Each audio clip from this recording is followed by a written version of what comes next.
Hello, everyone. Welcome to today's Perspectives in FTD Research webinar, Gene Therapy for FTD, What Do I Need to Know?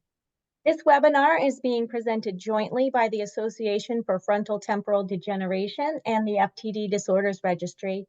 My name is Carrie Millard, and I'm the director of the registry. Thank you for joining us. I want to mention a few things before we get started. First, this is the first time that we're presenting a webinar using the Zoom platform, so please forgive us for any technical issues that may arise as a result of that.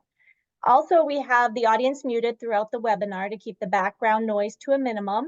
If you encounter technical issues, you can write a message in the Q&A box and someone working behind the scenes will try to address them. Time permitting, we'll conduct a brief Q&A at the end of the webinar. To submit a question, enter it in the Q&A box. We'll try to answer as many questions as we can. The webinar will be recorded and archived for later viewing on the YouTube pages of both AFTD and the FTD Disorders Registry. This Perspectives in FTD Research webinar is made possible through the support of UCB. Thank you to all the folks at UCB for their generous sponsorship of our work. As mentioned, I'm the director of the FTD Disorders Registry, a powerful tool in the movement to discover treatments and a cure for FTD.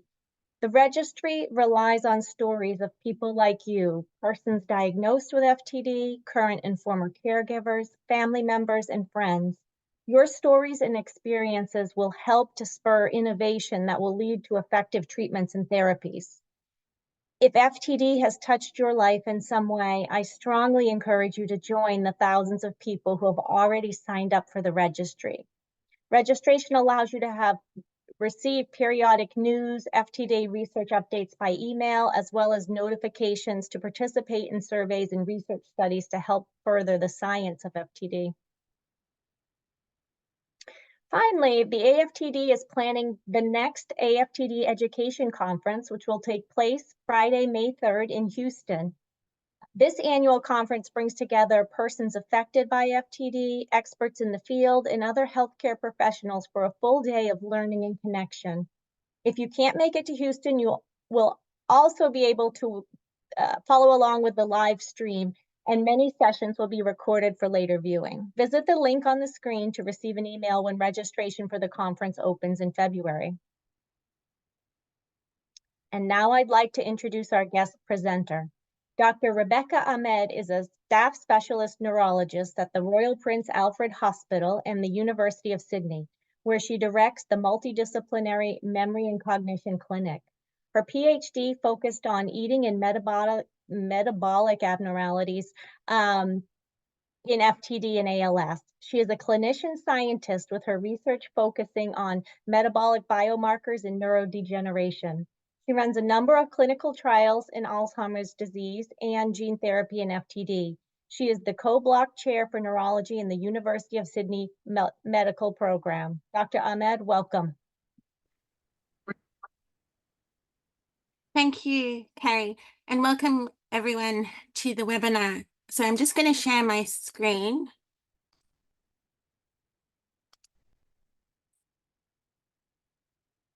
And so today we're going to discuss gene therapy in FTD. This is quite a complex topic, so I've tried to kind of make it simple to understand, but if you've got any questions, please ask them at the end. So these are my disclosures. So how does genetics work? Well, most of the cells in our body normally contain 46 chromosomes that are divided into 23 pairs. Each of these chromosomes contains many genes, which are small sections of DNA that carry out instructions for how our cells function and how our bodies function. Examples for this are what our eye color is and what our hair color is. So what do genes do? Well, they're part of the cells, and then from the cells, we have chromosomes, which then the genes form part of. These genes provide information for proteins, which then decide the structure of cells, regulate reactions in the body, enzymes in the body, and hormones, and that's how our bodies function. The size and code of the genes determine the size and the characteristics of the proteins that we have in our body. And proteins are essential for our bodies to function normally. So where do our genes come from? Well, essentially they come from both our mother and father. Each of our mothers and fathers have 23 pairs of chromosomes that they inherited from their parents. And then there are complex interactions when these cells divide. And essentially when the mother and father have eggs and sperms, each of those cells are made up of chromosomes that are a mixture of our mother and father. And then we then pass them on to our next generation. In terms of the major neurodegenerative diseases, the most common ones are what we call autosomal dominant. And that's where that you either have an affected mother or father and with a gene that causes the disease, and they pass this gene on to their offspring. If your parent, one of them has an abnormal gene that is an autosomal dominant form of inheritance, then there is a 50% chance that the children will inherit the gene. So this is an example of a father who has the affected gene, which is purple, and he passes it on to 50% of his children. The affected mother doesn't have an abnormal gene, and so she doesn't pass anything on. So 50% of their children will carry the gene. So that's one mutated copy gets passed on to the offspring. With autosomal dominant genes, these tend to show up in every generation of a family. So we'll now move on to talking about the genes that are involved in frontotemporal dementia. And I just wanted to quickly recap the different forms of FTD because it will make sense when we talk about the genes that cause FTD. So the most common form is behavioral variant FTD, where patients have changes in behavior and personality. And then there are two language forms, semantic dementia and progressive non-fluent aphasia, which have different changes in language. In terms of the genetics of FTD, most cases, about 90% are sporadic, which means that there isn't a causative gene and there's no family history of FTD. Approximately 10% of patients will have a faulty gene that is causing the FTD, and in most cases, that's autosomal dominant. 80% of these abnormal genes that we know about are caused by 3 different genes, and they're called the MAPT gene, the granulin gene, or the C9orf72 gene. What interestingly we know as well is that 30 to 40% of patients will have evidence of a strong family history, but we haven't discovered the faulty genes that cause their disorder. When we see patients, there are clues that there is a genetic cause to their FTD. We start to think that a gene might be involved if there's a strong family history. So that means 2 or more relatives have FTD or motor neurone disease. Patients who have a combination of FTD or ALS or motor neurone disease. And sometimes when patients have unusual symptoms such as delusions or hallucinations, we start to think that maybe there might be a genetic cause involved. So as I mentioned, the most common genetic cause of FTD is the C9orf72 mutation, with about 30% of cases being caused by that gene. And then the other common ones are the MAPT gene and the granulin gene. And then there are less common genes that we see in a handful of patients. So what I'm going to do now is take you through the major different genes that cause FTD and then talk about where we're making roads into treatments. So the most common gene is the C9orf72 gene, which was discovered in 2011. And essentially, this gene is known as a cause of both frontotemporal dementia and amyotrophic lateral sclerosis, which is motor neurone disease. This gene is located on chromosome number 9, and it gives instructions for making a protein in the cells called TDP43. We don't know the exact function of TDP43, but what we do know is it builds up in cells and causes damage to the cells. And this is, as I mentioned, an autosomal dominant condition. So patients with the C9orf72 mutation tend to have a family history of FTD and ALS. They tend to have a diagnosis of behavioral variant FTD, but some patients can have progressive non-fluent aphasia. It can be linked with ALS, and it is also linked quite strongly to psychiatric illness. And a lot of patients can present with funny delusions and hallucinations. The next most common gene is the MAPT mutation, and this is located on chromosome number 17. And this causes a buildup of another protein called tau that essentially can cause damage to the cells. Again, this is an autosomal dominant inheritance gene, and patients have a family history of FTD. Behavioral variant FTD is by far the most common presentation of patients with the MAPT mutation. But again, some patients can get a progressive non-fluent aphasia. Also, some patients can get other conditions that we know are linked to FTD, such as progressive supranuclear palsy, and also can have signs of Parkinsonism, which is difficulty with movement and a shuffling gait. The next most common gene is the progranulin gene, and this is located on chromosome 17.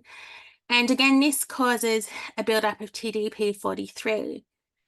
We don't know the exact mechanism of how TDP43 causes damage, but it results in cell death over time. And patients with mutations in the progranulin gene have a reduction in a protein called progranulin, and that's probably responsible for the damage to the cells. And again, this is an autosomal dominant condition. Again, patients will have a family history of FTD. The most commonest presentation is the behavioral variant FTD. The age of onset is usually around 60 years, and they again can have signs of Parkinsonism. So that's the shuffling gait, rigidity, and a tremor.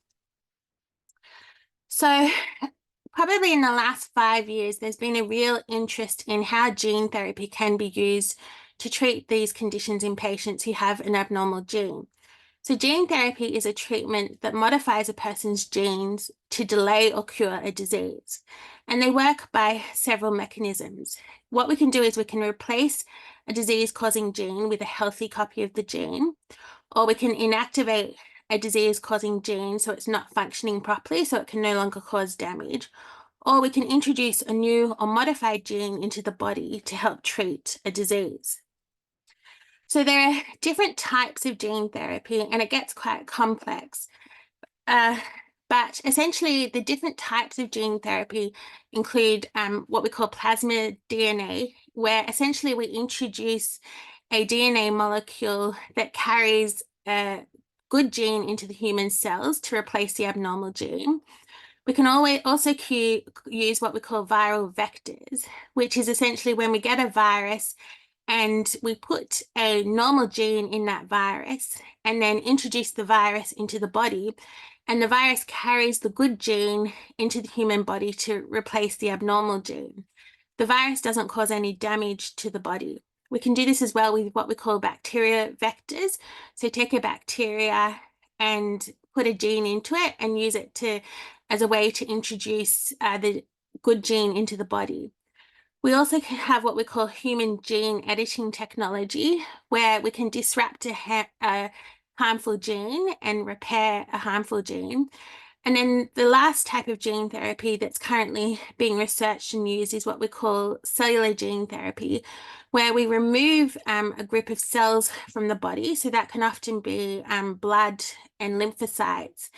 And then we modify those genes and then reintroduce them into the body. This is being used quite commonly in treatments of leukemia and lymphoma and hematology clinics. So really these gene therapies are being trying to be introduced throughout the world through initiatives such as the FTD Prevention Initiative, which are really pushing for patients with FTD around the world to have access to clinical trials and gene therapy. And these are the lists of current trials that are being conducted in FTD. And as you can see, it's quite a promising field, and there are a lot of trials going on. So what I wanted to do now is explain to you the gene therapies that are currently available in FTD and what questions you should be asking if you want to be involved in one of these therapies.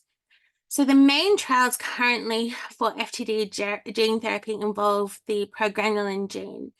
And really, as I mentioned, this progranulin is a gene that produces a protein called progranulin. And essentially, if you have an abnormal progranulin gene, then you have a decrease in your progranulin levels. and that causes damage to the cell, and we get an accumulation of a protein called TDP43 that then somehow destroys the brain structures and leads to cognitive decline. So there are three main types of therapy that are being trialed to change the outcome for patients with the progranulin gene mutation. The first type is what we call antibody therapy, where essentially what the antibody does is it tries to block the breakdown of progranulin. So there's more progranulin in the body, so you don't get cell distraction. There's also what we call protein replacement therapy, where patients are given infusions of the progranulin protein to try and increase the level of progranulin. And then the last type, gene therapy, where we introduce a normal progranulin gene into the body to try and replace the abnormal gene. So these are the current trials in gene therapy in FTD. And as I mentioned, at the moment, they're widely focused on the progranulin gene mutation. There was one recently for the C9orf72 mutation, but other mutations, with time, there will be clinical trials as well. So what I wanted to do is briefly go through each of these trials and give you the main features.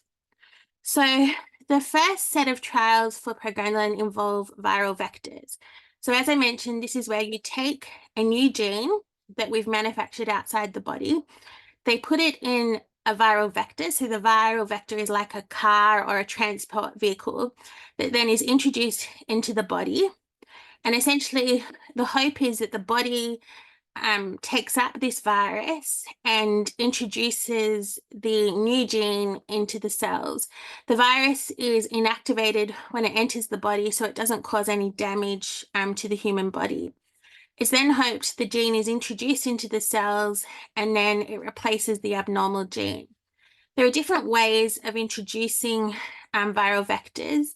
There's what we call intracisternal delivery, where it's essentially like a lumbar puncture but higher up in the neck. So they place a needle in the back of the neck under radiological guidance, so they know exactly where they're going, and they introduce the drug that way.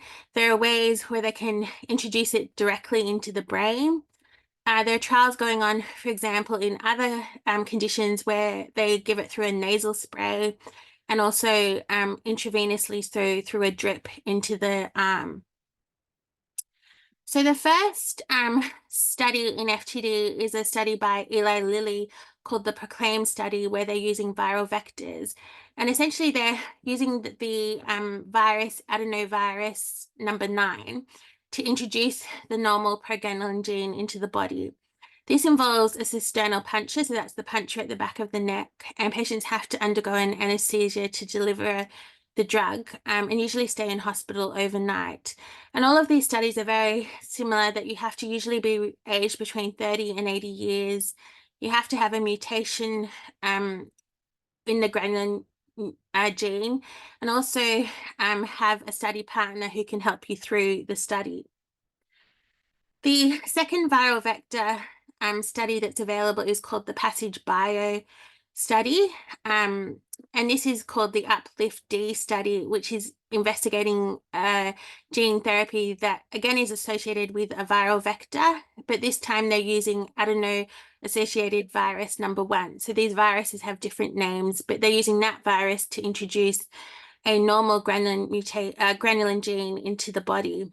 Again, patients have to have a cisternal puncture and an anesthetic, and there are similar ages to be involved. The third viral vector study available is the AFTD study, and that study is called the ASPIRE FTD study. Instead of doing a cisternal puncture, the major difference with this study is it involves an injection into the thalamus, so that's going directly into the brain. And again, patients have to have an anesthetic, and you have to have a mutation in the granulin gene. The next studies that are involved are slightly different to the viral vector studies. So there's a Denali study where they're using a drug that they're giving intravenously, so that's through a drip into the arm, and that essentially involves giving a protein replacement therapy, so something similar to progranulin to see if that helps patients with the progranulin mutation. And then the last study available for patients with the progranulin mutation involves antibodies, and that is the ELECTA in Front 3 study, where essentially they're using a drug called lisatinib. They're very hard to pronounce, but essentially what that aims to do is stop the breakdown of progranulin in the body to improve progranulin levels and essentially hopefully delay or cure the disease. The ELECTA study has recently closed to recruitment, and we wait with interest the results of that study. So there are all the studies for the progranulin mutation. Recently, there was a study for the C9orf72 mutation that was very promising, but unfortunately, when they looked at the interim results, they found that it didn't show any benefit. So the study was stopped early on. But this used a different form of treatment, which we call antisense oligonucleotides. And this is where it gets quite complex. So from our genes or our DNA, we make a kind of intervening step before we get to the proteins that are involved in cell function, and that's called messenger RNA. And essentially that drug used what we call these antisense oligonucleotides to try and change the messenger RNA, which then affected the proteins that were produced. So this is different to traditional drugs that we might take normally, which act on the proteins. It's actually more on the messenger RNA to try and change the disease expression and the disease progression. So that's another form of treatment that probably will be trialed in other disorders in the near future. So that's kind of a quick overview, and I realize it's quite complex in the trials that are available in FTD. What I wanted to talk to you about now is more in general what's involved with a clinical trial and the questions you might ask yourself before getting involved with a clinical trial. So what are the difficulties with clinical trials? So often it's getting access to clinical trials because they're usually based at big centers throughout the world. And often drug companies will pay for patients to travel to these centers because they want patients to be involved in the studies. The other major issue with the clinical trials, particularly the ones involving gene therapy, is getting access to genetic testing. So if you think that you might be at risk of having an abnormal gene, you need to talk to your doctor about how you get access to genetic testing and what the cost of that involves. Often being involved in clinical trials can be quite time consuming. So often there's not only having the treatment, but these studies want to follow up patients for 5 years. So there's monthly visits, which then often stretch out to 6 monthly visits. So when you sign up for a clinical trial, you have to be in it for the long haul. They're often demanding with many visits, and each of these treatments can have potential side effects. And that's the whole reason that we do clinical trials, to work out what the effects of the drugs are.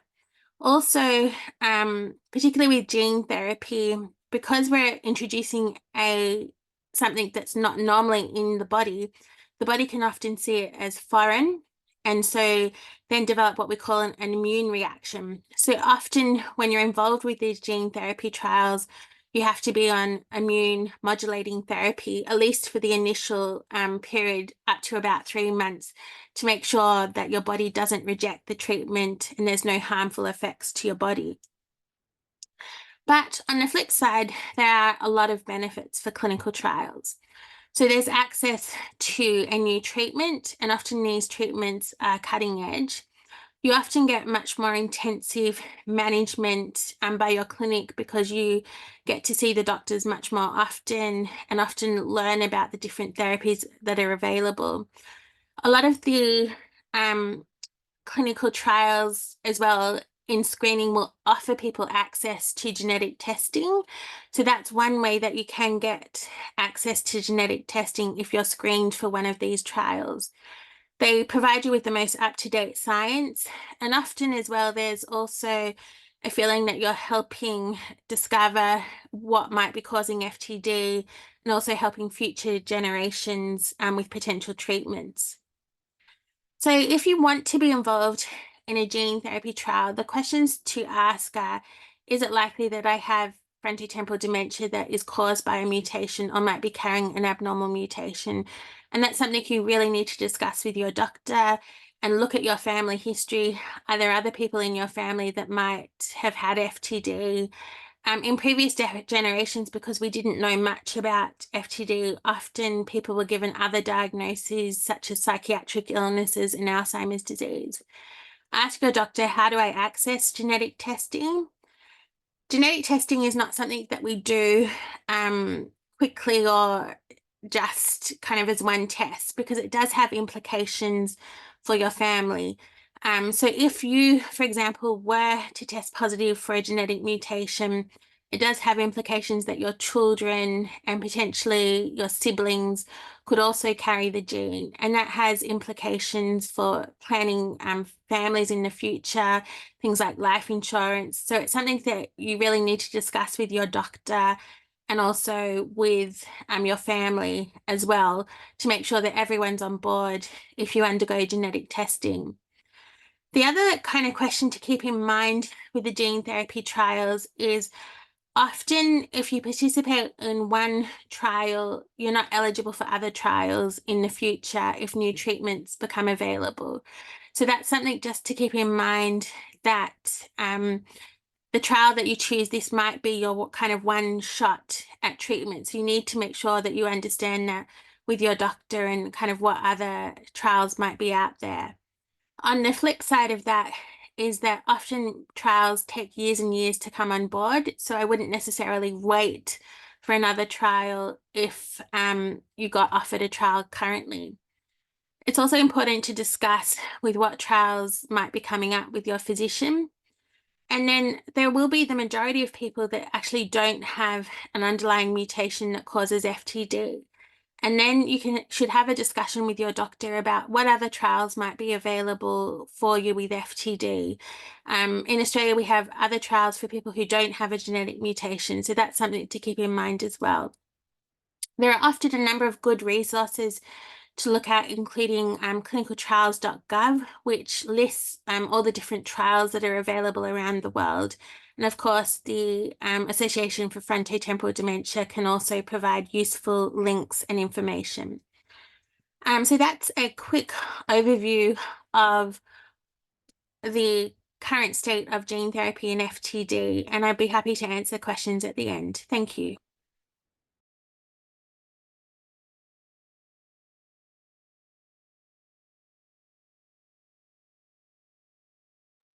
Thank you, Dr. Ahmed. At this point, we will hear from two people, Heidi and Matt, who have each participated in clinical trials. And these are pre-recorded interviews with AFTD's Director of Research Engagement, Dr. Shana Dodge.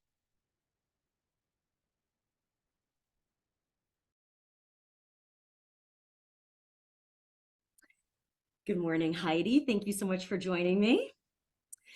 I was hoping we could start off with you telling me a little bit about your family's odyssey with FTD and getting those FTD diagnoses. We had gone 6 months to like 8 months trying to figure out what was going on with both of these people in my life, my mom, my grandmother, who were both having the exact same symptoms at the exact same time. And all we knew, they were mother and daughter. So it was a relief to finally find out what was going on. But then it was also scary to hear that there was no cure, there was no treatment. And then you're sitting back, not only are you losing your mom, but I was also losing my grandmother at the exact same time. And then my mom would notice her mom was getting sick, and my grandmother would notice my mom was getting sick. So dealing with the struggle of them both seeing each other sick, you didn't think about the genes. And I didn't think about the gene until probably, I would say, I was going into my senior year of college when my mom was fully diagnosed. And then I did an extra semester to complete an integrated grad program. And I had written my final essay that spring of 2010 for grad school. I wrote a paper about genetic testing. And I was debating on, that was the first time I started debating on if I wanted to get genetically tested, because that's when the thought started going through my head that not only is this my mom or my grandmother, but this is also a family issue where it's going to come back again. So in 2010, the summer of 2010 was the first time I was a part of a observation study at UPenn, where they had taken all of our genetic tests. I'm one of 5. They'd taken all of our genetic tests, but the genetic tests were just kept secret. It was just for an observation. And the purpose of the study was for the 5 of us to come back every year and to compare cognitive tests on a sibling that had it versus a sibling that didn't have it, to see if they could find early signs of it. But the fund didn't stop for it. And so I only had gone once to UPenn. And then 2013 was when my mom passed away in the March of 2013. My grandmother passed away in November of 2013. So I kind of stepped away from FTD for a while to emotionally take a break. And then in 2018, while at work, I had found a posting on clinicaltrials.gov for what is now the all FTD observation study. And I decided to join that. And they had asked me if I wanted to be genetically tested. And my response was, I will get genetically tested once, or I will find, actually, I've been genetically tested, but I will find out my results once I know there's a clinical trial and there's a way to prevent it. So a year later in 2019 is when they had approached me for the clinical trial. And that was when I found out my results. At first, it was okay to find out the results, but then afterwards it was tough because I had to keep it from my family. And then when my family had found out, a lot of my siblings were not happy because they felt like it was opening up the can of worms of FTD again.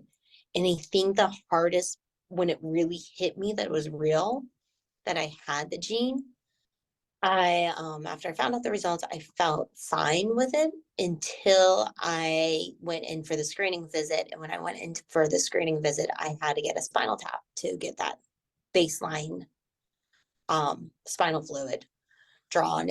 And after the spinal tap, I had booked a flight the next day to Arizona, and I ended up getting a spinal tap leak and had the spinal tap leak for over a week, and ended up having to go to the ER to get a blood patch. And that was the first time it really triggered me that this was not just like a little adventure, that this was going to be, there could be a possibility of like adverse events, which is like anytime something happens to you on it, such as major as like a spinal tap leak where you're going to the ER. And then, but I knew it was something I had to do. But the problem too with the spinal tap leak is I was stuck at home by myself, laying flat for like a couple of weeks to try to get it to be cured. Even with the blood patch, you still have to wait a week.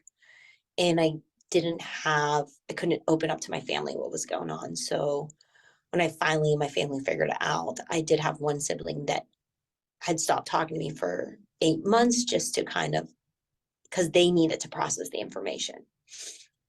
And I mean, now my family is completely supportive of it, but this is something I feel people need to look at when you look at doing any type of genetic study, is that it's not, even though it's you, it is a gene, and anybody in your family might take offense to it or might not process it the same way you do.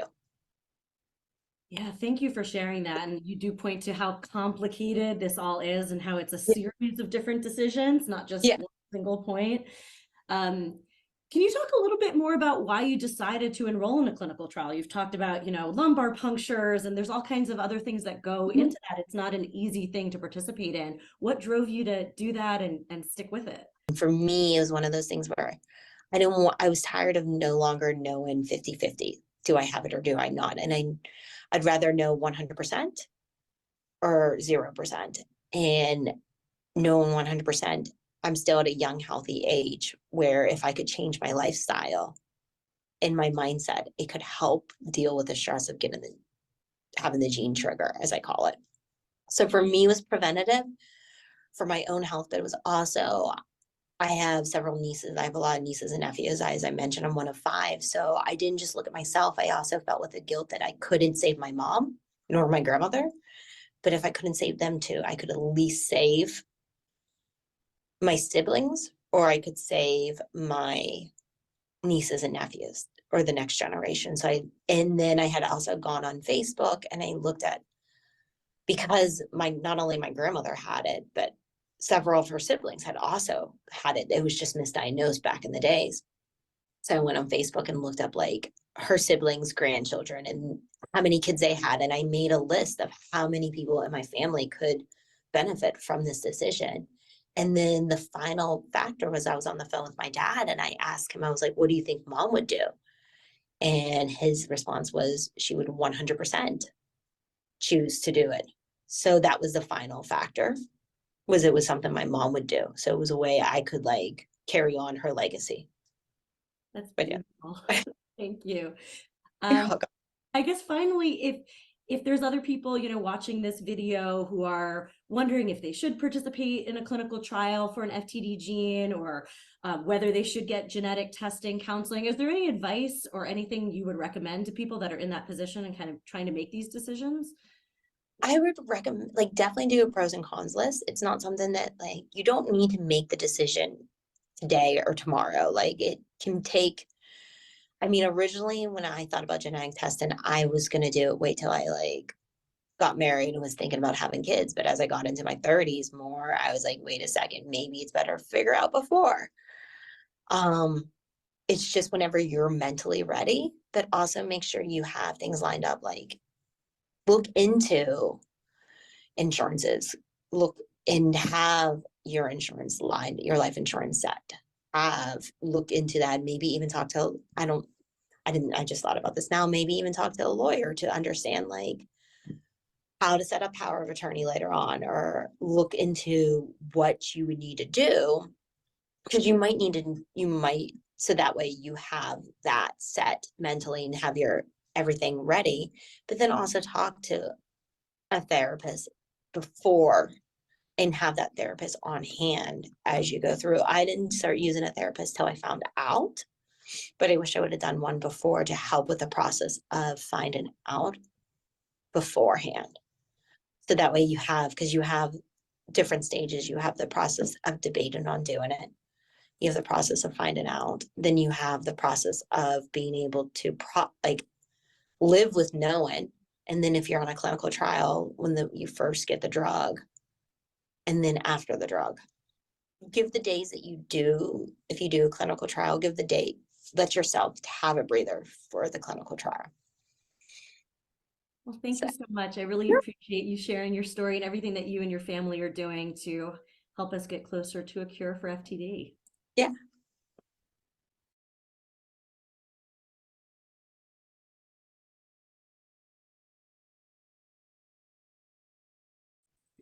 Hi, Matt. Thank you so much for talking with me today about you and your family's experience with clinical trials for FTD. Of course. Thanks for having me. Of course. I'm wondering if you could maybe give me just a really quick background on your mom's odyssey with getting a diagnosis, and then we can talk a little bit about how that led to participating in a clinical trial. Yeah, absolutely. So, I think my mom went through a long diagnostic odyssey, which I think a lot of people in the FTD realm do. She was first diagnosed as having a stroke. So when she was diagnosed with having a stroke, she started going for therapies and stuff, and they did like the neuropsychiatric testing. They're like, oh yeah, she had a little stroke, everything's cool. But as time was going on, we were noticing a progression or a change in her symptoms. So we wanted to get another opinion. At that point, we took her to a neurology clinic in the area, where she was told that she had Alzheimer's, which I think is what a lot of people fall into, that they're told that they have an early onset form of Alzheimer's because it's the Occam's razor of neurological diagnoses. So, I do have a background in science and healthcare. I was like, I know that I was like, what can we do about this? To be proactive or try to make some kind of impact. So we originally did try to enroll my mom in a trial for that Alzheimer's diagnosis. There was a really great coordinator for the research there, who did all this free testing, like beta amyloid scans and all this. And he told me, he was like, I don't know how to tell you this, but she doesn't have Alzheimer's. She doesn't have any of the biomarkers that are associated with Alzheimer's. He's like, I think it's something else. So that's when we knew. I'm like, okay, so this is definitely not Alzheimer's. Like we kind of already thought, what do we do from here? So, having worked in academia for a while, I was like, let's look to big name institutions. They always have better resources and they're going to look at things a little bit more discerningly. So we ended up actually going to Columbia, where they said that she did have an FTD disorder, but they said that they didn't feel that it was genetic in nature because it's so rare. And I did push. I said, well, maybe we should do testing just to see. And they were like, no, it's not. The same day, my sister also works in healthcare. There was a new neurologist at her job who saw my mom via Zoom after that appointment, who said, she had all this testing. Did she ever have a spinal tap done? And I said, no, she's had everything else done but that. It's invasive, but we said, we need some definitive answers to know what we're dealing with, because, that's half the battle. So we did bring her in for that, and he called us and said that she had this marker called TDP43, which is associated with genetic forms of FTD. So he did suggest that we get genetic testing, and we were like, absolutely, like, let's go for it. And he did the testing, and a couple of weeks later, they told us that she did have GRN-related FTD. She had a loss of function mutation in GRN, which to us, believe it or not, was actually kind of relieving in a sense, because one, we knew what we were dealing with at this point, which, knowing the monster, that's always what they say, you got to know the monster you're dealing with. But then we also knew that with GRN, there's a lot of research into it. There's a lot of different options. And with the job I do, I actually look for clinical trials for patients all day. So I popped onto clinicaltrials.gov. I looked for what was available, and I found this gene therapy that was happening at UPenn. And by happenstance, the new neurologist my sister recommended had worked at UPenn, got us connected with them, and we got her enrolled in the trial. And, we started that process, which, just so everyone knows, that's not a one and done scenario. There's a lot of pre-testing, a lot of different things that go into it. But she did qualify and did receive that treatment. And that's kind of how that went. Wow, thank you for sharing that. And what was the actual experience of participating in this clinical trial like for your mom and for your family? I will say, so Penn's incredible. Everybody there has been so incredible to work with. And I want to make that clear that every single person in the trial has been great, from the nurses to the coordinators to the doctors.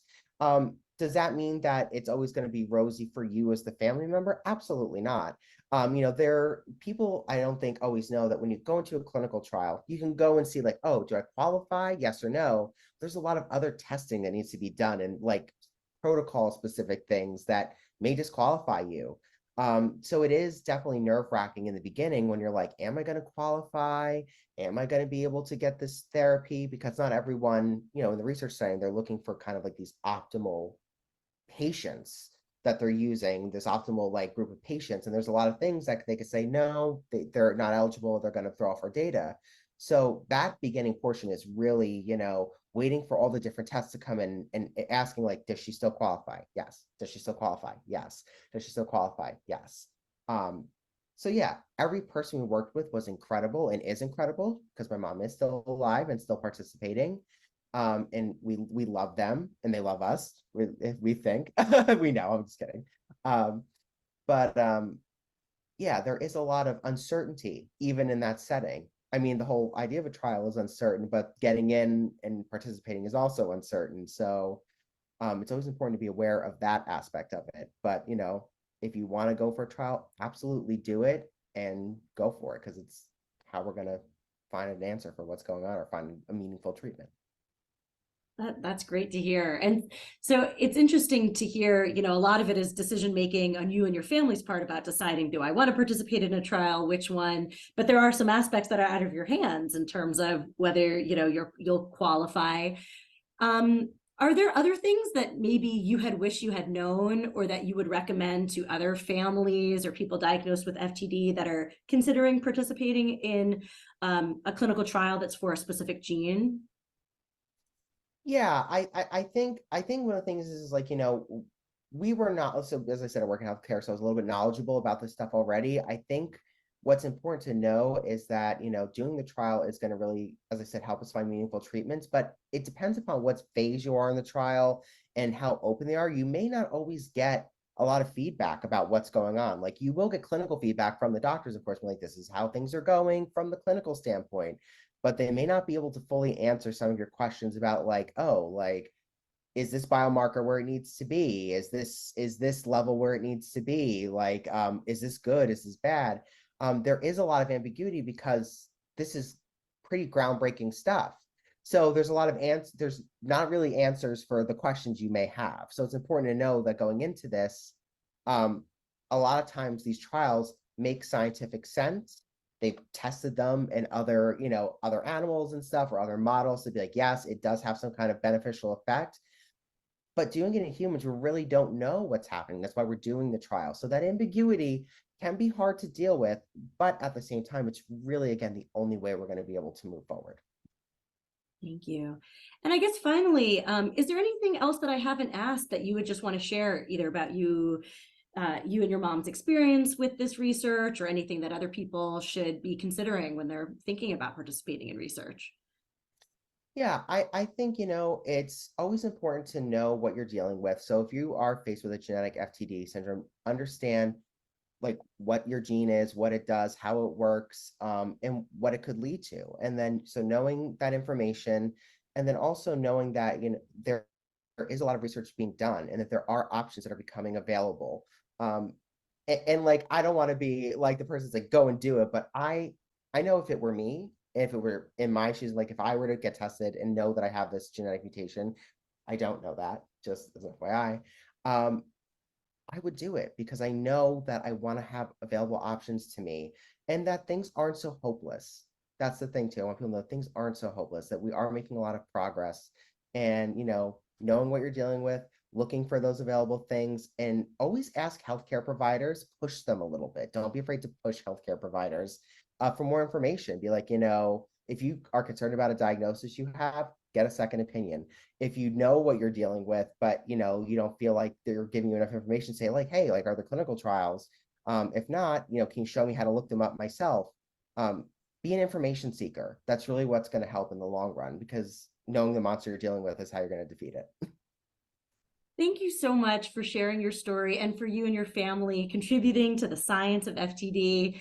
I really appreciate it. Thank you. And I'm wishing you and your family the best.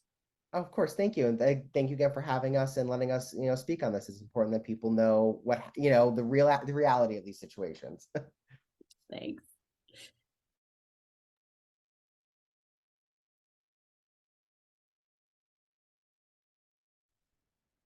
Thank you, Dr. Dodge, and especially to Matt and Heidi for sharing their stories. We've brought back Dr. Ahmed, who will answer some questions from the audience. I think we have time for one or two questions. The first question that a lot of people want to know, Dr. Ahmed, is can gene therapy reverse symptoms, or does it just slow the progression of the disease? So Carrie, essentially, we don't know the answer to that, and that's why a lot of the trials are in development in phase 1 and 2, so that way we can work out whether they actually can reverse it. The one thing I would say is the sooner you start a trial, the better. So if you're pre-symptomatic, for example, that would be the time that I would be talking to my physician, what trials are available for me. And that brings up a second question about if somebody carries a genetic mutation but doesn't have symptoms yet, can they enroll in these clinical trials? So that's essentially a question for the different trials. So, for example, the Electa trial did offer patients that were pre-symptomatic an option of having the treatment, but the difficulty with that is a lot of the companies are examining a protein that we call NFL. And NFL is a protein that our brain cells essentially produce when they're damaged. And so a lot of the drug companies are using that as a way to determine whether patients are eligible for the trials or not eligible for the trials. So they measure their NFL levels, And if it shows that you've got a degree of, I guess, brain damage, then they will enroll you in the trial if you're pre-symptomatic. So it's just variable on the trials. I do know a lot of the trials that are available at the moment, the companies are planning the possibility of offering it in the future to patients that are pre-symptomatic, but it will determine what the FDA says, what the regulatory bodies say about whether they can offer those treatments to pre-symptomatic patients. Thank you, Dr. Ahmed, and thank you to everybody who submitted a question. So please let us know if you have any comments or questions about today's presentation. And if you have any further questions about FTD, you can contact the AFTD helpline using the information that will be on the left side of the screen.